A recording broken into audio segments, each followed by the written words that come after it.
most famous hero on the global stage right now is actually just giving the performance of a lifetime. Right. Today, we're looking at this explosive claim from deep inside the Ukrainian government. Basically, that the global image of this modern-day Churchill in an olive green fleece is, well, that it's nothing more than a carefully engineered myth. Yeah, it's a heavy topic. Welcome to today's deep dive. We are taking a really hard look at a highly controversial interview. This was from Tucker Carlson's YouTube channel, featuring a woman who actually served as the press secretary to Ukrainian President Volodymyr Zelensky. Right, she was there from 2019 to 2021. Exactly. And, before we really get into the mechanics of her claims, we do need to set some parameters for you, the listener. Yeah, absolutely. Because if you're hearing this setup and thinking, like, this sounds like a very specific political angle, well, you are right to be hyper-aware. We're analyzing some massive allegations about an ongoing, devastating war. Because this source material is deeply polarizing, our role here is absolute neutrality. Exactly. We are not endorsing these claims, and we aren't condemning them either. Our whole mission today is just to deconstruct the architecture of this former insider's argument. Right. Okay, let's unpack this, because the core thesis that this former press secretary presents, it doesn't just, challenge the mainstream narrative, it completely inverts it. It really does. She claims that Zelensky is actively prolonging an unwinnable war, and not to save his country, but basically to guarantee his own political survival. Which is just an immense accusation. I mean, to understand how she even builds this case, we have to look at how she frames his foundational psychology. Yeah. And her perspective comes from this really unusual entry point. I mean, she didn't rise through some traditional political dynasty or the military rank. Right. Didn't she literally apply on Facebook? Yes. She applied for the press secretary job through a public Facebook post. I still have a hard time wrapping my head around that. You have a nation navigating this extreme geopolitical tension, and the gatekeeper to the president is hired off a Facebook cattle call. Yeah, she says she beat out 4,000 applicants. Wow. But maybe that outsider status is exactly what makes her lens so interesting, because she describes two completely different people. She really does. Like, on camera, she says he plays the teddy bear, the heroic, empathetic servant of the people. But off camera, she claims he's a grizzly bear. Right. She called him emotionally hysterical. Yeah, entirely uncontrollable. And basically someone who views his staff as highly disposable. What's fascinating here is the strategy behind that duality.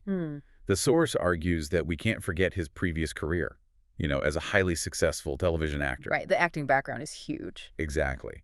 In 2022, that specific acting ability, like the cadence, the eye contact, the raw emotional projection, that was the ultimate geopolitical tool. It totally rallied the entire Western world. It did. But she's warning that this same tool is fundamentally a manipulation tactic. She says it masks this void of actual governance. It allows him to play a democratic hero while allegedly holding deeply authoritarian views. Yeah, because she claims that between 2019 and 2021, he explicitly told her, and this is a quote, "Ukraine is not ready for democracy." And dictatorship is in order. I mean, hearing a leader casually suggest dictatorship is jarring. It's like a Wizard of Oz situation, right? You pull back the curtain on this universally beloved figure and allegedly find someone completely different pulling the levers. Yeah, it forces us to look at the tangible policy. If his public persona is entirely constructed, how does that actually manifest when he's sitting across the table from other world leaders? So let's look at the peace negotiations, because that's where this really hits the road. Right. The source points out this major pivot. Zelensky originally ran his campaign as the president of peace. He did. And she claims that in December 2019, during this private bilateral meeting in Paris, he actually promised Vladimir Putin that Ukraine would never join NATO. Wait, if that was the baseline in 2019, how do we get to the massive breakdown in 2022? Well, according to her, Zelensky had two distinct, highly viable off-ramps to end the war early on. The most significant one was during the Istanbul negotiations in the spring of 2022. She claims he had personally agreed to concede the Donbas region. For context for you listening, the Donbas is Ukraine's eastern industrial heartland. It's heavily populated by Russian speakers, and it's been the site of localized fighting since, 2014? Yeah, exactly, 2014. So conceding it would be a massive geopolitical loss, but it would have theoretically stopped the broader bloodshed. Right, but the transcript claims he walked away from that deal, and she points the finger directly at Western influence. Specifically former UK Prime Minister Boris Johnson, right? Yeah. She alleges that Johnson visited the town of Bucha in April 2022 and basically convinced Zelensky to scrap the Istanbul Agreement. And the trade-off for that? Well, he was allegedly promised relentless Western weapons, international fame, and this permanent status as a global hero. Wow. And this is where she introduces the strategy of impossible demands. Right, to keep the war going without looking like the aggressor. Exactly. She claims Zelensky deliberately sets diplomatic red lines that he knows the West and Russia can never accept. Like immediate NATO membership. Or deep strike long-range missiles. Right, it's like a poison pill in a corporate merger. Yeah. You don't ask for impossible terms because you're a bad negotiator. You ask for them specifically because you want the deal to fail. But you need the optics of the other side walking away. Exactly. But I have to push back here. If your country's infrastructure is just being decimated, isn't a poison pill strategy just national suicide? I mean, why would a leader intentionally stall peace? The mechanism she points to is domestic power. Okay. Under martial law in a state of war, elections are legally suspended. Borders are closed. The executive branch basically has unchecked authority. Right, wartime powers. So she frames peace not as a victory, but as the moment Zelensky would finally have to face an electorate and, answer for the destruction. Oh, I see. In her words, ending the war is political suicide. But maintaining that kind of grip on a country like suspending elections, controlling the narrative, you can't do that alone. You need a deeply loyal, highly capable inner circle. Oh, absolutely. So who is building the architecture for this? This brings us to Andriy Yermak. He's Zelensky's chief of staff. Okay. The background she provides for Yermak is really vital to understanding how this administration operates, at least according to her. What's his background? She claims he began his career in the 1990s as a lawyer at a prominent strip club. Wait, really? Yeah, rubbing elbows with oligarchs and the criminal underworld.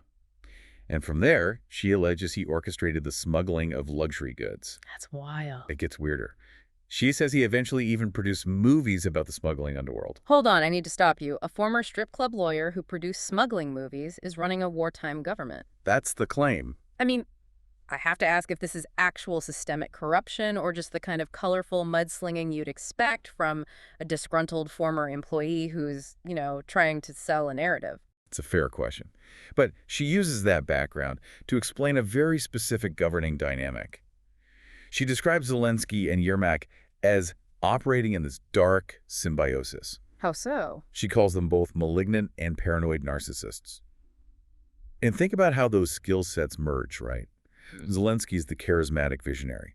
He understands audience, PR, grand narratives. And Yermak is the shadow operative. Exactly. He understands backroom leverage, illicit logistics, and how to acquire the tools to make those grand visions a reality completely off the books. Here's where it gets really interesting, though, because one of those grand visions is absolute narrative control. She tells this incredibly dark story about a time when Zelensky's domestic poll numbers were tanking. Yeah, the communications team story. Right. He blamed the communications team. And her colleague tried to explain the mechanics of reality to him. Like, you can't just report positive news about building apartments for displaced families if the physical concrete hasn't been poured. And his alleged response to that reality check is just chilling. She claims he leaned over and explicitly demanded Goebbels propaganda. Literally referencing the architect of Nazi information control. Yeah.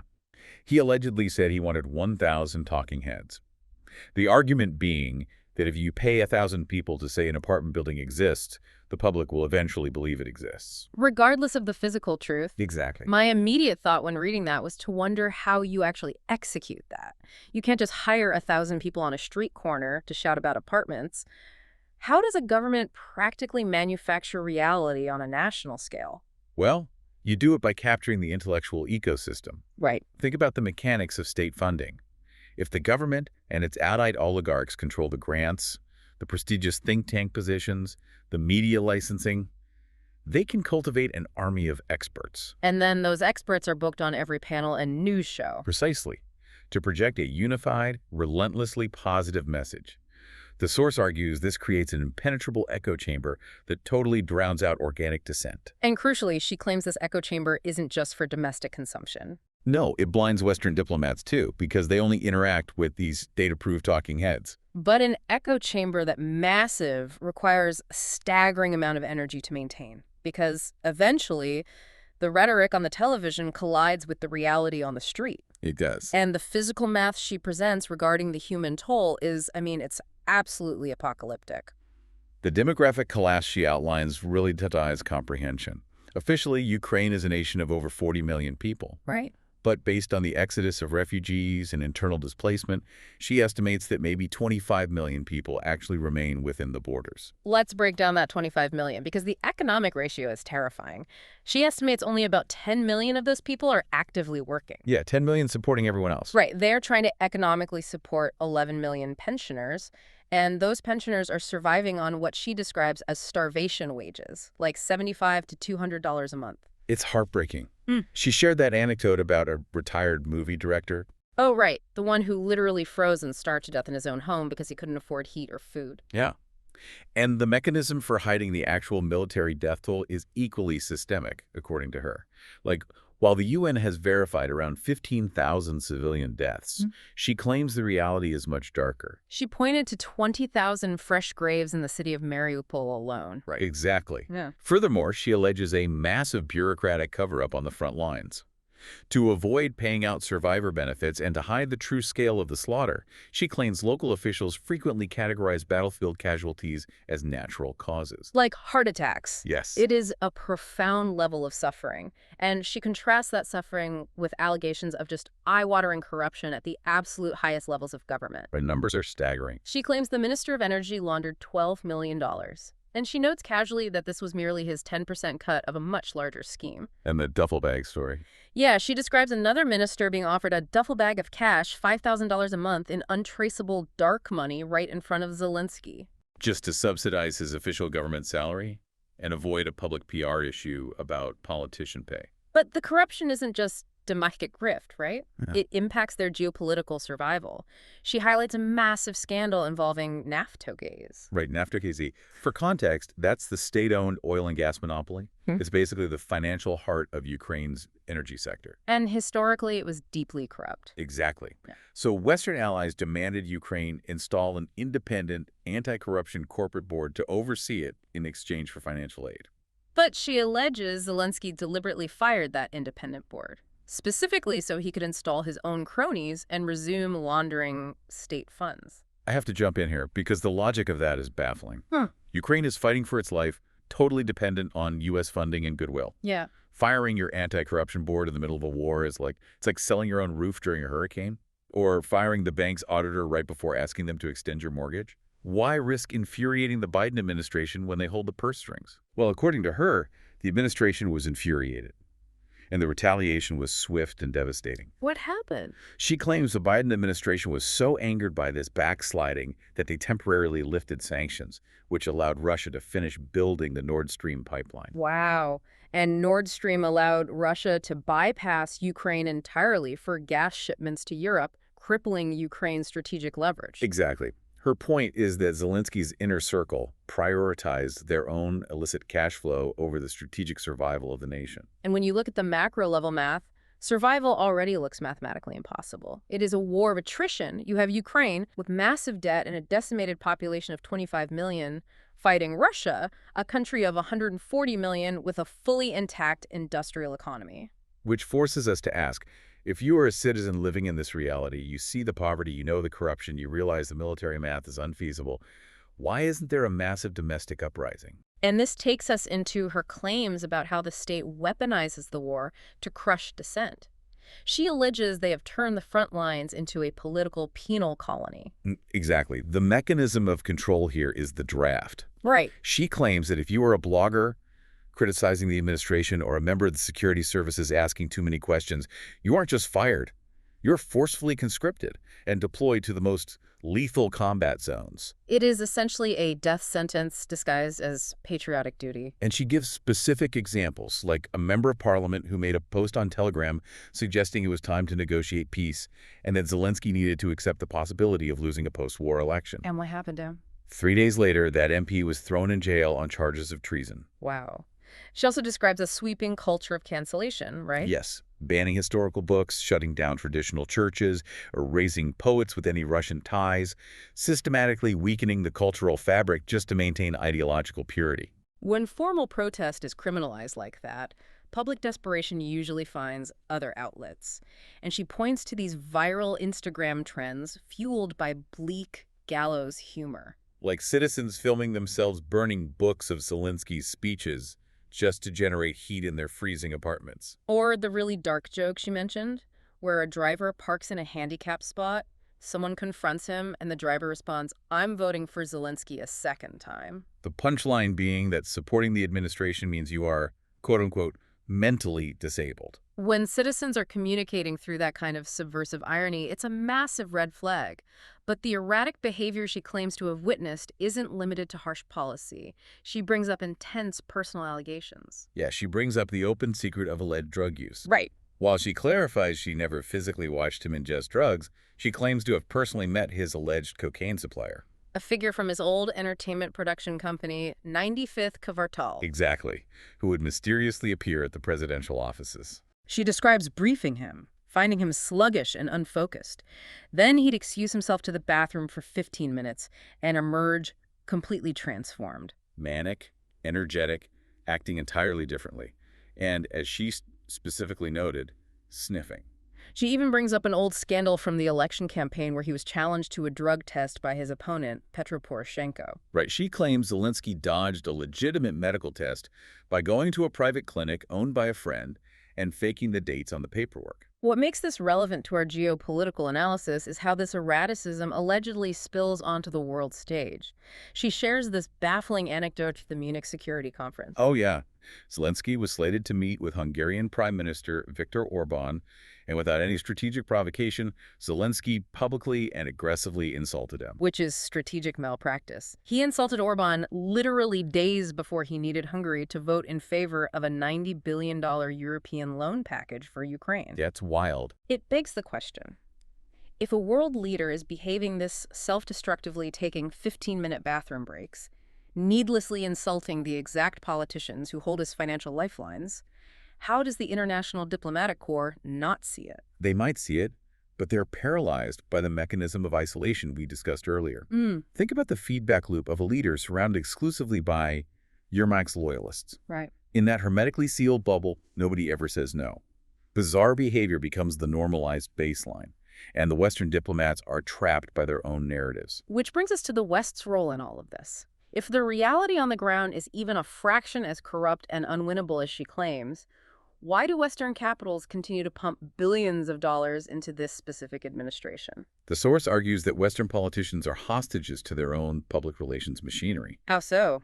Well, in early 2022, they sold their voters a highly simplified binary story. Zelensky is the flawless avatar of democracy, and funding him is the ultimate moral imperative. If a Western leader suddenly pivots, if they acknowledge the suspended elections, the corruption, the unwinnable math, they are admitting to their voters that they were duped.